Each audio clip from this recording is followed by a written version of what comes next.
The morning sun poured across Oakwood Estates, a suburban neighborhood designed to look perfect from a distance. Lawns trimmed with military precision, driveways washed down every weekend, pastel-colored houses lined up like soldiers at inspection. From the outside, it looked peaceful. But Marcus Johnson knew better, because peace is something you feel inside, not something painted onto white fences. Marcus, a 45-year-old Army veteran, rose at dawn as he always did. The habit of early mornings clung to him, a relic from years of waking to bugle calls and the distant rumble of Humvees. He brewed coffee, black and strong, and stepped out onto his porch. There, in the middle of his yard, stood his pride, a tall steel flagpole. At its peak fluttered the stars and stripes. Not some store-bought decoration, not a holiday trinket, this was his flag, the same one that had draped over his unit's forward base in Kandahar, Afghanistan. Sun-bleached at the edges, but resilient. A symbol of survival, brotherhood, sacrifice. Every morning, Marcus would pause with his hand over his heart and watch it wave. For him, it wasn't just ritual. It was remembrance. He could almost hear the voices of his brothers in arms, some of whom never made it home. This particular Monday, though, something broke that ritual. His mailbox creaked as he opened it. Inside was a plain envelope, stamped with the HOA's emblem. Notice of violation. Marcus scanned the letter, eyes narrowing with each line. Dear Mr. Johnson. You are in violation of Oakwood Estates HOA Code 4.2, unauthorized yard installations. Flagpoles and other permanent structures require HOA approval. Your current installation is unapproved. You are hereby fined $200 and instructed to remove the flag within 7 days. Sincerely. Karen Whitfield. HOA President.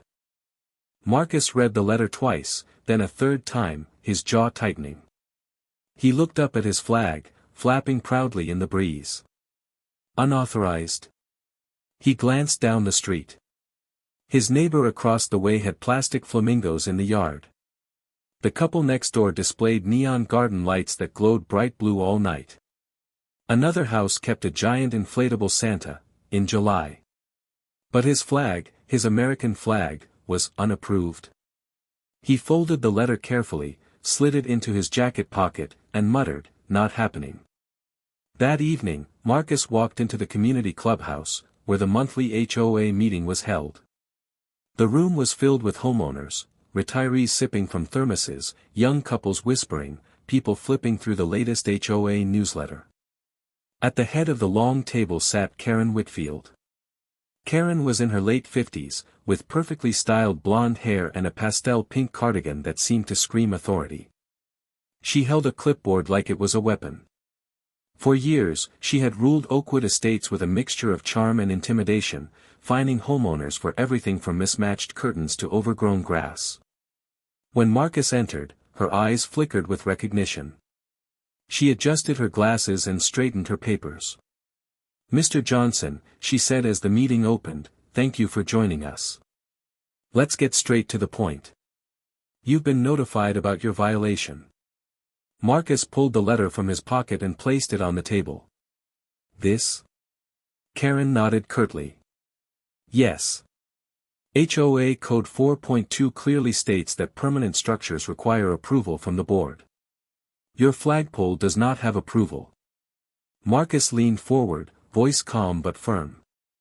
"It's the American flag. I fought under it. Buried friends under it. You're telling me it doesn't have a place here?" A murmur rippled through the room. Some neighbors shifted uncomfortably. One man whispered, "He's a vet, for God's sake." Karen pursed her lips, unfazed. "Rules are rules. If we allow one exception, chaos follows. What's next? 10-foot statues? Neon billboards? We can't make emotional decisions, Mr. Johnson. Take it down, or fines will escalate." Marcus stared at her, silent for a long moment. His eyes locked on hers, steady as stone. Finally, he said softly, "I bled for that flag. I won't take it down." The room went still. Karen forced a thin smile. Then you'll regret it. The following week, letters kept arriving. $200 became $500. Then $1,000. Karen made her rounds through the neighborhood with her clipboard, pointing at Marcus's house as though it were some kind of infection spreading through her perfect community. Neighbors noticed.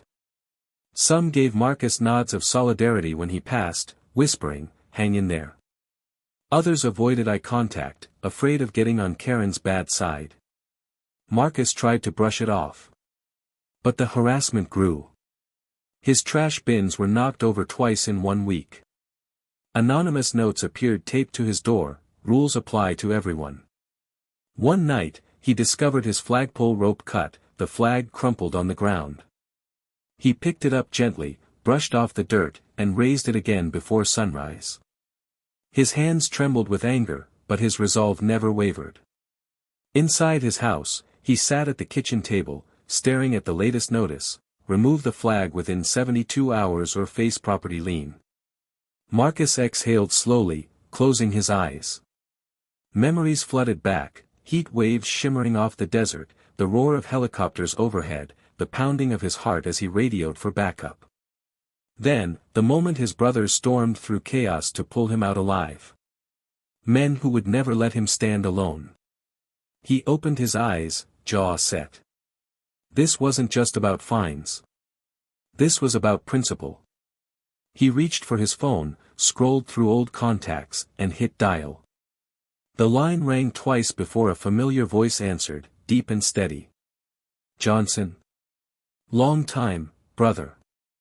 The next few days felt like a war zone, though no guns were fired and no explosions shook the streets. Marcus Johnson's quiet suburban life had transformed into a tense standoff. Oakwood Estates, with its pristine lawns and cookie-cutter houses, now carried the weight of an invisible battle, a battle between authority and principle, between intimidation and courage. The first sign that Karen Whitfield wasn't going to back down came in the form of another letter. This one was even bolder. Printed on the HOA's official letterhead, the type seemed almost to glare at Marcus. Final notice: remove the flag or face escalating fines and legal action. Amount due, $500. Marcus read it slowly, the morning sunlight cutting across the kitchen table. His coffee had gone cold, forgotten. He stared at the words as if expecting them to change, as if by sheer will they would vanish into thin air. But they didn't. Outside, the wind caught the flagpole. The stars and stripes rippled sharply. Marcus reached out and touched the fabric, feeling the stiffness of 100 battles it had silently witnessed. He whispered, more to himself than to anyone else, "You're not coming down, brother." That evening, he saw her, Karen, clipboard in hand, walking the cul-de-sac with purposeful strides. She knocked on doors, pausing to deliver veiled threats. "We all must follow the rules," she said with that rehearsed smile. "No exceptions. Not for anyone." She didn't hide her disapproval of Marcus at all. It was almost a performance, designed to make everyone else fearful of him. Neighbors watched from behind blinds. Some shook their heads, quietly supportive of Marcus. Others avoided eye contact, unsure of which side to pick. Fear and curiosity mixed in whispers, "She's serious. Don't cross her." Marcus, however, ignored her. He walked his dog along the sidewalk, exchanged nods with supportive neighbors, and even waved politely to Karen when she passed. His calmness seemed to aggravate her even more. She couldn't understand it. Here was a man standing firm, unaffected by her intimidation. The harassment escalated in small, insidious ways. One night, Marcus found his trash cans dumped over, their contents scattered across the driveway. A neighbor across the street, who usually waved at him, looked away quickly when Marcus approached. Anonymous notes began appearing, "Your arrogance will cost you." But it wasn't just intimidation. It was personal now. Someone, he didn't know who, had cut the rope holding his flag, leaving it crumpled on the lawn. Marcus retrieved it with care, his hands shaking slightly, and rehoisted it before sunrise. He didn't call the HOA. He didn't argue. He simply stood there, looking at the flag in the soft morning light, his mind racing with memories of deserts, helicopters, and the screams of his fallen brothers. The next day, he found another letter, this time hand-delivered by Karen herself. She tapped the paper against his chest, her voice sharp. "Do you think I'll just let you get away with this?" Marcus met her gaze, calm and unwavering. "It's my flag. You won't take it." She blinked, a micro-expression that lasted a fraction of a second, shock, disbelief, and perhaps fear. But she quickly recovered. "Then you'll face the consequences." Marcus returned to his house, closed the door, and sat at the kitchen table, staring at the latest notice. He ran his hands through his hair, took a deep breath, and reached for his phone. His fingers hovered over the contacts he hadn't dialed in years. He hadn't needed them in civilian life, but the time had come. He pressed the call button. On the other end, after a few rings, came the familiar deep, calm voice of Sergeant Lewis. "Marcus? Everything okay?" Marcus exhaled. "Not exactly. Karen's escalated. It's beyond fines now. She's harassing me, the flag. I can't just ignore it." There was a pause. Then Lewis chuckled softly. "Sounds like the neighborhood HOA finally met the wrong veteran." Marcus smiled faintly. "Yeah. I need backup." Within hours, the plan was set. He wasn't going to fight with weapons, at least not today, but he needed support, a reminder that he wasn't standing alone. His old unit, the men who had stood beside him under fire, were ready to help him send a message of solidarity. Meanwhile, the neighborhood started noticing the subtle shift. More residents began quietly showing support. Some placed small American flags in their yards. Others whispered words of encouragement when Marcus walked by. Fear was giving way to admiration, and even the more timid neighbors were beginning to question Karen's authority. Karen, oblivious to this growing unrest, continued her rounds. She banged on doors, took notes, snapped photos of Marcus's yard. She called the county, threatened legal action, and sent emails late into the night. But every step she took seemed only to strengthen Marcus's resolve. One evening, Marcus sat on his porch with a notebook, jotting down memories of his platoon and the lessons they'd taught him: courage, loyalty, and standing up for what's right, no matter the cost. He looked at his flag in the dim twilight, feeling the wind tug at its edges. He whispered, almost reverently, "This isn't just about me. This is about every brother and sister who stood and never let fear rule them." That night, he sent a single group text to his old unit. "Oakwood Estates. Karen Whitfield. The flag is mine. We might need to visit." Within minutes, replies flooded in, "We're in. See you there. Let's handle this." The calm suburban streets, lined with their neat lawns and picket fences, now seemed charged with tension. Marcus leaned back in his chair, hands gripping the arms tightly. The wind rustled the flag above him. He felt an unfamiliar thrill, anticipation. The next few days would determine more than fines or HOA rules, they would determine respect, principle, and who really held power in Oakwood Estates. As he went to bed that night, Marcus knew one thing for certain: Karen Whitfield had just started a fight she would never finish on her own. And he wasn't standing alone. Not anymore. The Oakwood Estates clubhouse never looked so intimidating. Usually, it was a quiet place where residents debated the color of mailboxes or whether squirrels counted as pests. Today, it was a battlefield in waiting, though no one yet knew exactly how fierce the confrontation would become. Marcus Johnson arrived 15 minutes early. His steps were deliberate, calm, almost ritualistic. He wore his old army jacket, threadbare but solid, over a plain t-shirt. A subtle nod to his past, a reminder to himself that he had faced worse than a neighborhood HOA president. The room smelled faintly of polished wood and stale coffee. Fluorescent lights hummed softly overhead. Karen Whitfield, already seated at the head of the long table, looked sharper than usual, as if expecting a confrontation. Her pastel pink cardigan was ironed and perfectly aligned, her hair immaculate. But her eyes betrayed a tension she could not hide. She had grown used to bending people to her will. Marcus Johnson was new territory. The meeting began with the usual small talk about landscaping rules, holiday decorations, and parking regulations. Then Karen's eyes flicked to Marcus. Her voice sharpened. "Mr. Johnson," she began, tapping her gavel lightly. "We've discussed your flag multiple times. Have you removed it?" Marcus stood, folding his arms, the silence thick in the room. "I have not. Nor will I. This is the American flag, not a decorative piece. It's a symbol of sacrifice, loyalty, and freedom. I will not take it down for your personal vendetta." A few residents shifted uncomfortably, whispering among themselves. One elderly neighbor mumbled, "He's a veteran, leave him alone." Karen's lips tightened.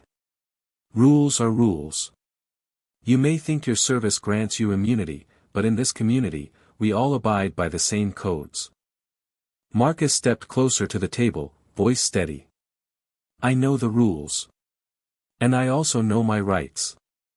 The federal flag code protects citizens from this kind of intimidation. You cannot legally enforce your whims over what is essentially an act of patriotism." Karen's expression darkened. She banged the gavel. "Enough. This is intimidation. The doors at the back of the room suddenly swung open. Silence descended like a heavy curtain. One by one, a dozen figures entered, each wearing fatigues, old combat jackets, and the quiet confidence of men who had survived the impossible. They didn't speak. They didn't need to. Every eye in the room tracked them as they formed a line behind Marcus. It was his old unit. His platoon. Men who had faced mortar fire, ambushes, and heat waves in foreign deserts. Men who had sworn to always have Marcus's back. Karen froze mid-sentence, her gavel dangling in her hand. For a moment, the woman who had once controlled the neighborhood with a clipboard looked like a deer in headlights. Sergeant Lewis, Marcus's best friend and former squad leader, stepped forward. His voice was calm but carried a weight that made Karen stumble back slightly. "Ma'am," he said evenly, "you're about to learn what respect looks like." The room was filled with a low, taut tension. The board members exchanged glances. Some opened their mouths to speak, then closed them again.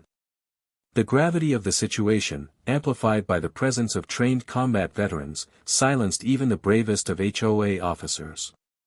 Marcus continued, his eyes locked on Karen. "This isn't intimidation. It's accountability. Something you seem to have forgotten." Karen tried to recover. "This is harassment." "You can't." Lewis interrupted smoothly. "Ma'am, consider this a lesson in perspective. You're standing in front of men who watched each other die to protect people like you. Your rules don't frighten us. What you are seeing now is the consequence of trying to bully someone who has earned the right to stand their ground." The tension broke into whispers among the residents. Some stared in awe, some took out phones, recording the unprecedented scene. The whispers grew louder, voices filled with disbelief and admiration. "Those are real soldiers, he's not alone." Karen's face flushed. Her usual composure was gone. She banged her gavel again, harder this time, but the sound was hollow against the presence of Marcus's unit. "This is illegal," she snapped. "No, ma'am," Marcus said, voice firm. "What's illegal is threatening a veteran for flying the flag. That's what's happening here. This ends today." One of the veterans stepped forward, placing a hand on Marcus's shoulder. "We're not here to fight. We're here to make sure justice is served. You will not remove the flag. You will not bully him." The board members were silent. Karen's authority was evaporating in real time. Her voice quivered. You can't." Lewis leaned slightly forward. We didn't come to intimidate. We came to show that courage and principle matter more than petty rules. If you continue to harass Mr. Johnson, every resident here will know the truth. Your leadership is corrupt and unfair. Whispers turned into murmurs of agreement from the audience. A neighbor stood and said firmly, "Enough, Karen. This is ridiculous." Another added, "You're overstepping. Leave him alone." The domino effect was immediate. Board members shifted uncomfortably. Karen tried to regain control, banging her gavel again, but nobody followed. Marcus's calm demeanor, backed by his platoon, had shifted the power. The meeting that began as a routine HOA gathering had become a public humiliation for the woman who thought she ruled Oakwood Estates. Finally, after what felt like an eternity, Karen's shoulders slumped. She gathered her papers hastily and muttered, I will consult the board, later." She exited the room, leaving a stunned silence behind her. Residents exchanged glances, a mixture of shock, relief, and admiration for Marcus. For the first time, Marcus allowed himself a small smile, though his eyes remained on the flag outside. The veterans relaxed slightly, murmuring among themselves. "Well, that went smoother than I expected," one said. Marcus nodded. "She'll be back. But at least now, she knows she can't push me around." The meeting ended without further discussion. Residents trickled out, whispering about what had just transpired. Phones buzzed with videos and texts. "You won't believe what happened at the HOA meeting today." Outside, the sun was setting. The flag above Marcus's porch caught the last golden rays, rippling proudly. It had survived the storm, and so had he. As he looked at his veterans, Marcus felt a deep sense of gratitude. They hadn't come to fight for him in the conventional sense, they had come to remind the neighborhood what real respect and loyalty looked like. Karen had underestimated one thing: some battles are fought not just with rules and fines, but with principles that refuse to bend. And in that clubhouse, under fluorescent lights, the first major blow had been struck in Marcus's favor. The fight wasn't over. But Marcus knew this: he was no longer alone. The neighborhood had seen the truth, and Karen's reign of intimidation had cracks that would only grow wider. The morning after the explosive HOA meeting, Oakwood Estates felt like a neighborhood waking from a long, uneasy dream. The streets, usually so orderly, seemed charged with tension. Conversations behind fences were no longer whispers about mundane rules, they were debates about courage, respect, and principle. Marcus Johnson's quiet stand against Karen Whitfield had ignited something far greater than himself, it had lit a spark in the entire community. Marcus woke before sunrise, as was his habit. His eyes immediately caught the flag, still standing tall, swaying gently in the cool morning breeze. It looked almost triumphant in the early light. For the first time in days, he felt a glimmer of calm. But he knew better than to assume the battle was over. Karen had always been relentless. As he stepped out to retrieve the morning paper, he noticed a small flag planted in the yard across the street. A neighbor he barely knew, Mr. Patel, smiled awkwardly and waved. "For you," he said. "You stood up, well, for all of us, really." Marcus nodded, a quiet sense of pride warming his chest. "Thank you. That means more than you know."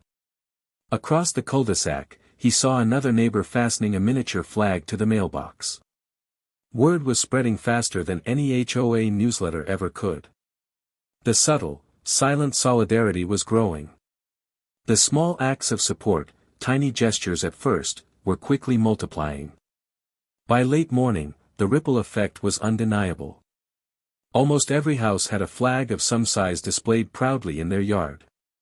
Even the children had joined in, sticking tiny paper flags in flower pots, waving them excitedly as they ran through the streets.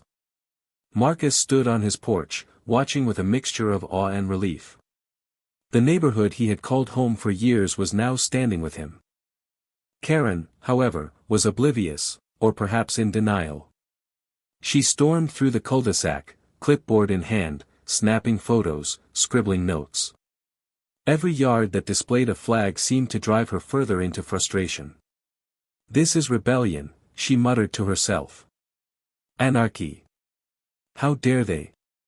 Her frustration soon turned into desperation. She made phone calls to county officials, demanded meetings with the HOA board, and tried to escalate fines. But every call returned the same result: the authorities could not legally enforce her demands against a veteran flying the American flag. Inside her house, Karen's nerves were fraying. She scrolled through emails from board members and neighbors, growing increasingly isolated. For the first time in years, the woman who prided herself on absolute control realized she had lost the narrative. Her clipboard, once a symbol of power, now felt like a weight dragging her down. Meanwhile, the neighborhood continued to rally around Marcus. By afternoon, small groups of residents gathered in his yard, offering words of support, sharing stories about family members who had served in the military, and even offering to help maintain the flagpole. The unity was tangible, a physical presence that could be felt in the air like static before a storm. Marcus, ever calm, addressed them quietly. "This isn't about me," he said, his voice steady and commanding attention. "It's about principle. It's about standing up when something is wrong. If we let fear dictate our actions, Karen wins. But if we stand together, we all win." The words resonated deeply. One by one, neighbors nodded, some with tears in their eyes, some with fists clenched in quiet determination. Even the children, hearing the tone of seriousness in Marcus's voice, stopped their playful flag waving to watch him, understanding instinctively that something important was happening. Karen's desperation reached a new level that evening. She organized an emergency HOA meeting, demanding that the board vote on a solution to Marcus's defiance. She envisioned a room of fearful residents, obediently nodding as she decreed fines, penalties, and threats. But reality had shifted. The board members, previously cowed by Karen's relentless authority, were now visibly uneasy. Their previous loyalty had been shaken by what they witnessed at the last meeting. They had seen Marcus's unit. They had seen the fearlessness, the discipline, the moral weight behind his stance. During the meeting, Karen tried to regain control. "This neighborhood cannot function with individuals ignoring the rules," she barked, waving her gavel. "We have bylaws, and they must be enforced." One board member, Mrs. Caldwell, finally spoke up. Her voice was firm, steady, and surprisingly sharp. "Karen, the rules are not meant to bully, and they are not above the law. Mr. Johnson has every right to display the flag. And frankly, the community has made it clear where they stand." Karen's eyes narrowed. "Community? You mean the neighborhood siding with him? That's chaos." Another board member, Mr. Reynolds, chimed in. "No, it's accountability. People are standing up for what's right. You can either accept it or continue to alienate everyone here." Karen's face flushed red. She slammed the gavel again, but no one flinched. The intimidation tactics that had always worked, forceful gestures, clipped words, authoritative presence, were useless now. The neighborhood, emboldened by Marcus and his veterans, had found its voice. Outside the clubhouse, the streets were alive with quiet demonstrations of solidarity. Residents walked past Marcus's house, waving, greeting, and even helping with minor repairs on the flagpole. Marcus's unit, still discreetly present, watched over the situation, ensuring the escalation never turned into something violent. Their presence alone was enough to protect him and send a clear message: respect cannot be coerced, it must be earned. By nightfall, Karen's desperation reached its peak. She retreated into her home, seething, exhausted, and increasingly isolated. The very tactics that had built her authority now threatened to destroy her credibility. Marcus, from his porch, could see the shift. The neighborhood that once whispered in fear now whispered in solidarity, and the power balance had irrevocably shifted. As Marcus looked around at the community he had defended, he realized something profound: standing firm for what is right inspires more courage than intimidation ever could. This wasn't just his victory, it was the victory of principle over fear, of respect over authority, and of unity over isolation.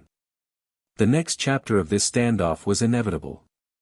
Karen would try to strike back, but Marcus knew that whatever she attempted, the neighborhood had already made its choice. They had chosen sides. And they had chosen to stand with him.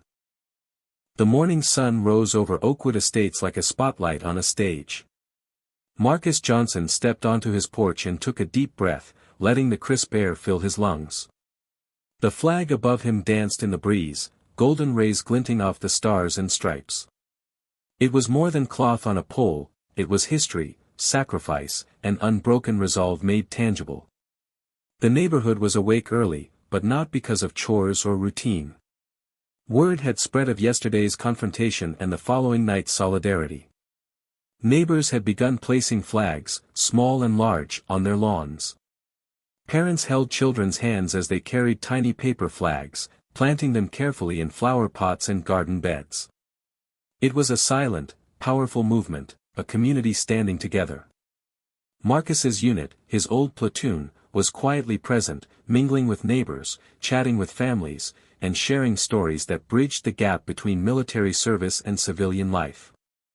They were careful to maintain calm, the point was never aggression, but respect and solidarity. Their presence alone was a deterrent against further harassment. Karen Whitfield, however, was nowhere to be seen. She had retreated to her home, blinds drawn, papers scattered across her desk as she fumed over the escalating situation. Her previous authority had been shattered, and the neighborhood was no longer willing to follow her dictums blindly. Inside Marcus's home, he prepared coffee for his platoon, passing cups out one by one. "You all didn't have to come," he said quietly. Lewis smiled, taking a sip. "We know when to step in, brother. And besides, this isn't just about the HOA, it's about principle. People need to see that standing up is never the wrong choice." Outside, a few neighbors approached Marcus cautiously. Mrs. Caldwell, a longtime resident and board member, smiled warmly. "Marcus, the neighborhood owes you more than words. You reminded us what it means to stand together." Marcus nodded humbly. "This isn't about me. It's about respect. And today, we're showing Karen, and anyone who thinks they can bully others, that we won't tolerate it." By midday, the streets were alive with unity. Flags of all sizes adorned every porch. Children waved them proudly, neighbors nodded in solidarity, and cars drove slowly, horns honking in encouragement. Oakwood Estates had transformed from a meticulously controlled suburb into a neighborhood alive with pride and mutual respect. Then came Karen's attempt at a last-minute comeback. She emerged, clipboard in hand, storming down the street, intent on enforcing fines and reasserting her authority. But she was met not with fear, but defiance. Neighbors stepped forward, standing tall in their yards, small flags held proudly. "Karen," Mrs. Caldwell said firmly, "your leadership here is over. You've lost the trust of this community. There will be no fines, no punishments, and certainly no intimidation." Karen's face turned crimson, her voice shaking. This is ridiculous. You can't all just."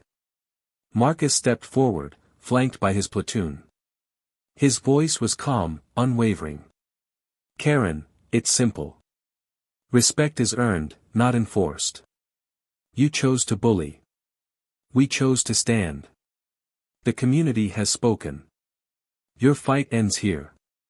Karen's gavel, once a symbol of unquestioned authority, felt meaningless now. She turned abruptly and retreated to her home, slamming the door behind her. For the first time, she was powerless in Oakwood Estates. Marcus watched her go, then turned to the neighborhood.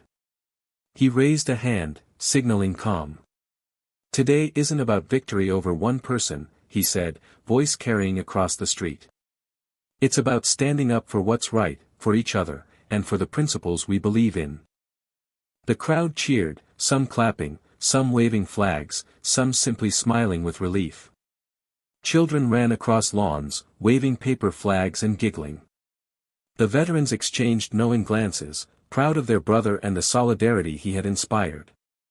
As the sun dipped toward the horizon, casting long golden shadows across trimmed lawns, Marcus took a moment alone on his porch.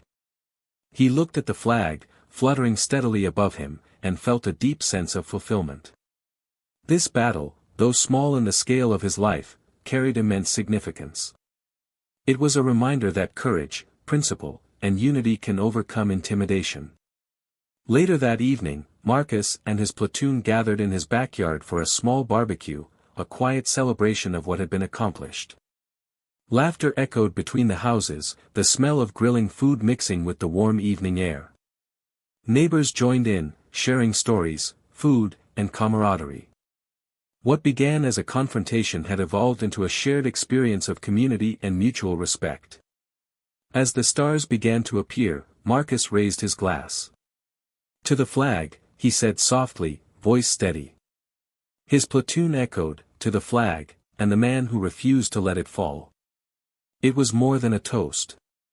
It was a testament to resilience, honor, and the enduring power of standing firm in one's convictions. Oakwood Estates had changed forever, not because of laws or fines, but because of a veteran who refused to be intimidated, and a community that chose to rise with him.